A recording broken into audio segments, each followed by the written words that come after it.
रिसोड हद्दीमध्ये येणारी वनोजाची ग्रामपंचायत आहे। ही जेव्हाही आम्ही इथे 2-3दा आमच्या टीमनी इथे सर्वे केला, दोनही वेळा हे ग्रामपंचायत आम्हाला बंद दिसली आणि बाहेर जे आहेत लोकांच्या रांगा दिसल्या। ग्रामस्थ जे आहेत ते आपल्या कामानिमित्ताने इथे येतात, परंतु इथे ग्रामसेवक जो आहे तो कधीच दिसत नाही आणि त्यांच्याशी आम्ही 2 ते 3दा फोनवर संपर्क केला तर त्यांची जी उत्तर असतात ती अतिशय उडवाउडवीची आणि राजकीय नेत्यांसारखी उत्तर असतात। शासनाचा पगार घेताना आपण कर्तव्यदक्ष राहायला पाहिजे किंवा शासनाचा पगार घेताना एक शासकीय कर्मचारी म्हणून आपण लोकांच्या सेवेसाठी कार्यालयात राहणे किती गरजेचं आहे हे कदाचित ग्रामसेवक जे आहेत त्यांना माहिती नसावं।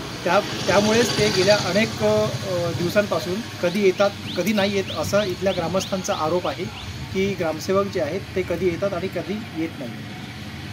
त्यामुळे CO साहेब जे आहेत वैभव वाघमारे यांची जी छबी जी आहे संपूर्ण वाशिम जिल्ह्यामध्ये त्यांनी कामाच्या बाबतीत अतिशय त्यांच्या प्रतिभा अतिशय उजळली आहे कामाच्या बाबतीत। परंतु ज्या स्थानिक लेवलच्या ज्या ग्रामपंचायती आहेत ज्याकडे ग्रामसेवक जे आहेत हे प्रामुख्याने आपल्या कधी टोलवाटोलची उत्तर देतात किंवा कधी घरून काम करतात किंवा कधी कामावरच जातात। त्यामुळे या विषयाकडे CO साहेबांनी गांभीर्याने लक्ष देणे गरजेचं आहे। सुजित ठमके, कॅमेरामॅन शिवसोबत, वनोजा ग्रामपंचायत, वाशिम।